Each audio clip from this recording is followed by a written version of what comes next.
In 2005, Traveler's Tales developed what many would regard as one of the most faithful yet amusing parodies of the Star Wars franchise. It was a game that proved to be a massive financial success, helping to revitalize the LEGO genre and inspire multiple sequels, including a slew of spin-off games following the same formula. Yet due to a lack of innovation and some subpar entries, the LEGO IP started to feel more and more mundane as time went by. But now after a 6-year hiatus, LEGO Star Wars is back and it's bigger than ever before. Bringing all 9 mainline films, a roster featuring hundreds of characters along with some new and familiar gameplay, it aims to recapture the magic of the first game and hopefully breathe new life into the LEGO IP. So did it succeed in this regard? Or is this simply the last gasp of a dying franchise? Well, let's find out. This is LEGO Star Wars, the Skywalker Saga.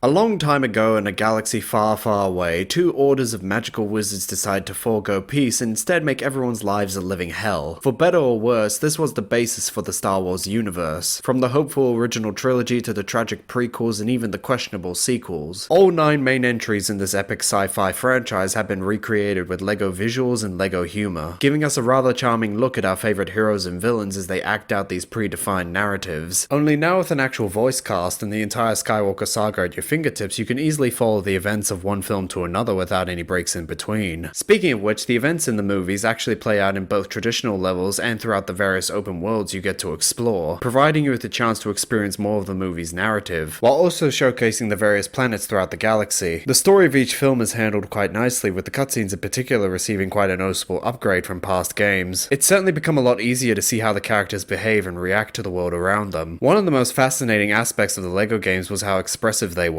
In the original games, this was due to them having no dialogue for their characters. As such, the developers had to rely entirely on the game's visuals and animations in order to piece together the story. I won't lie that it was pretty amusing to see how these developers recreated all these famous movie scenes without any dialogue. Of course, as time has gone by, they've taken steps to include dialogue in their games, but they still haven't taken away these expressive animations. So much so that there's now an option to remove the dialogue in game so you can just watch all these cutscenes unfold like in the original games. However, if you've watched any of the new expanded material, then I'd personally recommend leaving the voice acting on, at least for the prequel films, since it'll be the closest we'll get to having the voice actors from the Clone Wars reenacting the movies, even if they are accompanied by some overly exaggerated animations. Also, is it just me, or are the LEGO games a lot more violent than I remember? I mean, I know they're tailored for kids, but since the characters in these games are made of blocks, they don't actually have to show any blood, meaning that they can be as violent as they want when it comes to the death scenes. You'll see people get dismembered, crushed, and tossed around like fucking ragdolls. That said, having characters lose their limbs isn't exactly anything new when it comes to Star Wars, but I couldn't help but wince every time they dragged out a character's death. I know it's all played for laughs, but still, just tone it down a bit. This is meant to be a kid's game after all.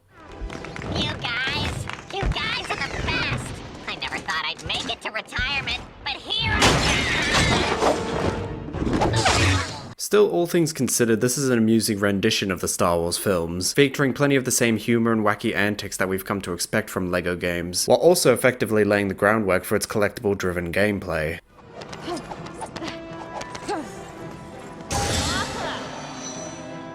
When it comes to the gameplay in a LEGO game, it's usually pretty simple. Following in the vein of classic platformers, your main task is to seek out all the collectibles throughout the galaxy in order to earn that juicy 100% completion, all the while having to contend with some very simple and predictable combat encounters. I imagine Traveler's Tales did this in order to maintain consistency across so many different titles over the years. Granted, this has allowed them to preserve their child-friendly appeal, but as time has gone by, this lack of innovation has started to seriously damage the LEGO IP, resulting in each new game being viewed as the same bland collectathon with 100 characters to pick and choose from. Therefore, the Skywalker Saga has taken steps to try and rectify this, whether by overhauling certain aspects of gameplay or by fine-tuning it. Take for instance the exploration mechanics. Like all LEGO games, you'll be spending a great deal of time carefully navigating your environment, either by jumping and climbing around or by destroying objects in said environment in order to build something that'll allow you to progress. You have rideable vehicles and animals littered throughout the various open worlds, characters which can jump higher than others or possess abilities which allow them to traverse the environment in different ways. As a whole, it's the same basic setup as any other LEGO game, but Traveler's Tales have worked hard to make sure that their platforming mechanics are as fine-tuned as possible in this game, likely in an attempt to avoid players from getting frustrated, which has had mixed results. Sure, you can't take fall damage in this, and granted the vast majority of the time you can jump and climb without issue, but I will say that there were many times that my player character simply refused to climb over certain ledges, or that the game's camera simply got stuck in one spot, preventing me from being able to see where I was going. This can be especially frustrating if you're in the middle of a timed challenge or you need to get the right angle in order to make a difficult jump. With that being said, what stops these issues from becoming unbearable is the lack of any real consequences in regard to failure. After all, this is a kid's game, so if your character ends up dying, the most you'd lose is a couple thousand studs, and those can be easily picked up again upon respawning. So it's hard to stay mad when your progress is reset so quickly. Furthermore, since most of the platforming challenges are relatively simple, it isn't likely that you'll end up hitting any major roadblocks while playing. In fact, the vast majority of the changes in this game have been made to improve upon replayability and ensure the player is having as much fun as possible. Consider the building mechanics. The developers have actually taken the liberty to offer some much needed variety in this area by providing you with multiple methods of completing a puzzle and progressing through a level. It's a simple addition, but it can seriously change how an entire level plays out, giving you more options gameplay wise while also adding in some additional replay value. As if the 24 open worlds you can explore didn't do that already, with each one ripe with collectibles, characters to unlock and quests to complete, all varying in difficulty and complexity. The fact is, there's more than enough content in this game to sink your teeth into, and you're free to tackle these challenges however you wish. Of course, not every secret can be found by simply jumping around and building stuff. More often you have no choice but to fight, in which case you best be ready, as this game features the most complex and enjoyable combat system to date.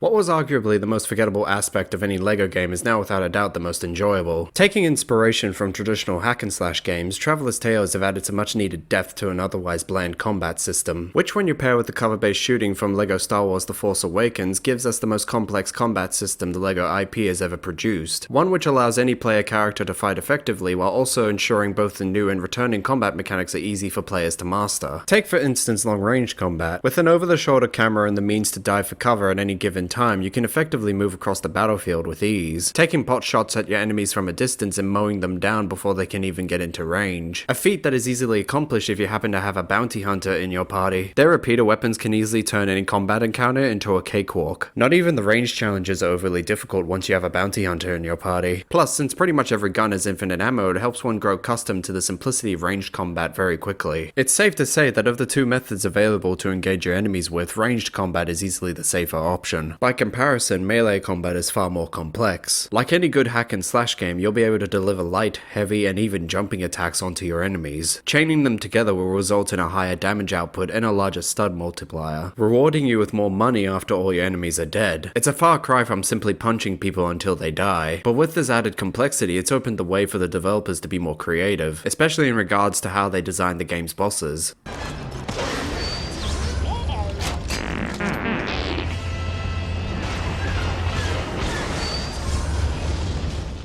As the most difficult combat encounters in this game, the bosses themselves are often treated as entirely separate set pieces, much like how the space levels are separated from the rest of the story missions. As such, most of them typically follow the same formula, that of delivering a series of heavily telegraphed unblockable attacks before leaving themselves open for a counterattack. There are some that take on more of a puzzle-like design to them, and even some that require specific characters in order to fight without difficulty. But overall, it's the spectacle rather than the difficulty that entices the player into action. After all, there's nothing thrilling like fighting all these iconic villains while listening to some epic sci-fi music. That said, even with all these new combat mechanics, the game's simplicity could only be pushed so far. Furthermore, when you consider how forgiving the Skywalker Saga is, there's hardly any reason to fear failure. So while the developers have taken steps to make the combat feel as grand as the films they're adapting, they've done so without sacrificing any of the LEGO franchise's childish appeal. Like I mentioned earlier, the gameplay is more about having fun than actually being challenged. This is best exemplified through the design of the open world. With every movie you complete, you unlock new worlds to explore, each of which featuring their own puzzles, characters, and secrets to discover, along with a plethora of kyber bricks. More often, they're simply hidden somewhere on the planet's surface, while other times you'll have to complete a quest in order to find these collectibles, meaning that if you intend to 100% this game, then you're gonna have to get used to backtracking a lot. Naturally, this can become quite tedious after a while, especially when you realize how many collectibles there are in this game, which funnily enough was what I always found to be the biggest issue whenever I played these games. The simple design, resulting in the gameplay gradually becoming more monotonous than fun. Sure, Traveler's Tales had made a considerable effort to improve the combat, but was that enough to stop the inevitable? Maybe at first, but what ultimately saved this game for me was how the developers implemented their vast roster of characters. Like any LEGO game, you've got a whole host of different characters from the Star Wars films and beyond to play as, many of whom have their own unique details to help them stand out. But Traveler's Tales didn't just stop with visual and audio differences. No, what they did with their characters was take a page from classic RPGs and give each and every one of them what they've been truly lacking: depth.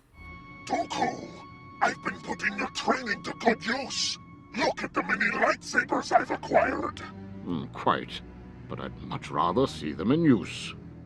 There are over 384 characters for you to pick and choose from, all of which have been separated into their own individual classes, each of which featuring different abilities and skills for the player to use. From Force wielders being able to lift objects, to droids having the means to hack terminals, and Imperials being equipped with explosives to break silver objects. The class system serves to give each character their own role in the game, ensuring that certain puzzles can't be completed until you've unlocked at least one character in every class, while the game's holo projector enables you to quickly cycle between characters at any given time, encouraging you to always have characters on hand with abilities that can help you in any situation. But that's not all. In a first for the series, Traveler's Tales have incorporated RPG mechanics into their gameplay. By using the Kyber bricks you find across the galaxy, you'll be able to upgrade and improve any of your classes, allowing you to strengthen your force abilities, unlock new tools, or even increase the number of studs you can find throughout the world. So not only have the developers managed to improve the combat, but they've also managed to justify the inclusion of over 1,000 Kyber bricks, which I must say is no easy feat. From a gameplay standpoint, the class system is a solid inclusion and makes good use of the Skywalker Saga's large roster of characters. But once you realize that most of the characters in this game share the same weapons and abilities, it can feel quite redundant. Sure, they have their own looks and dialogue, but gameplay-wise, there isn't that much difference between them. The inclusion of all these different characters is simply to appeal to fans and their own personal preferences. That's probably why they also removed custom characters from the game. Although I do wish that so many fan-favorite characters weren't hidden behind a DLC paywall. Still, if nothing else, the class system serves its purpose in game. It gives purpose to hundreds of characters where in past games they would have had little to none, while also doing a better job of exploring the attributes of the sequel trilogy's characters than the movies ever did.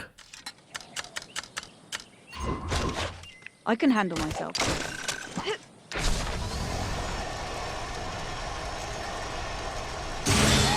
This will fetch me a fair few portions. So it was disappointing when I realized that the developers hadn't included spaceships with the game's class system. I mean, they'd taken time to include missions in areas set in space, so you'd think they put a little bit more thought into how the ships were actually designed. But when you break them down, they all basically function the same, with the only exception being that some have missiles and others don't. Although it is pretty cool you can buy capital ships, which are fully explorable and ripe with more collectibles to find. As a whole though, the space sequences are pretty lackluster when compared to the rest of the game. Still, at least they made sure to include the unique sound work present in every spaceship. As a game based on an already established IP, Traveler's Tales has the advantage of not needing to do much work in regards to its sound design. Everything they need is already readily available for them, courtesy of 9 very long and expansive films, while those few original sounds featured in the Skywalker Saga originally came from other LEGO games. So sound-wise, there wasn't any real reason for Traveler's Tales to touch upon this area of the game. So imagine my surprise when I realized that on many occasions the developers actually took the time to sync up the music with the gameplay, making your actions in game feel so much more profound, especially since it's being accompanied by some iconic music.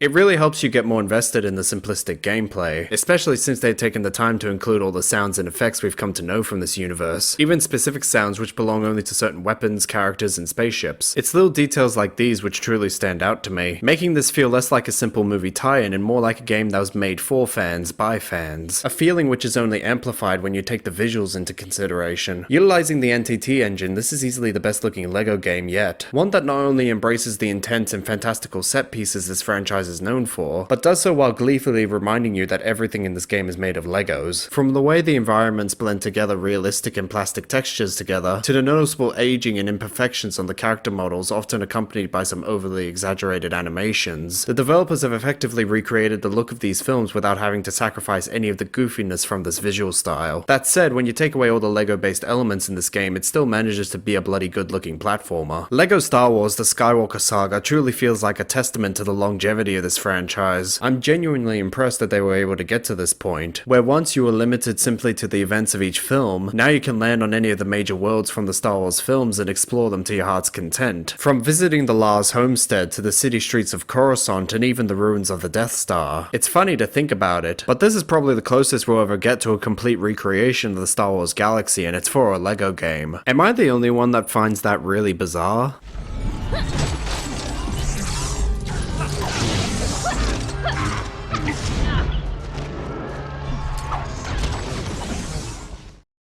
As a fan of both Star Wars and the LEGO games, I was quite happy to see how much effort has been put into this game. It would have been easy for them to just take all the previous LEGO Star Wars games and mash them together into one package, but instead what they offered us was a complete overhaul of the entire Skywalker Saga. Sure, the gameplay is still pretty simple and there's an excessive amount of collectibles, but with so many worlds to explore, moments to relive, and characters to play as, it's hard not to have fun with this game. So while the completionist in me has been suffering from hunting down all these elusive collectibles, the fact that I can do so as a Jedi, Sith, or even a bloody Rancor more than makes up for it. Simply put, there's more than enough variety in this game's content to make up for any of its faults. This is without a doubt the perfect game for a Star Wars fan. It offers you a charming look at a galaxy far, far away for all ages.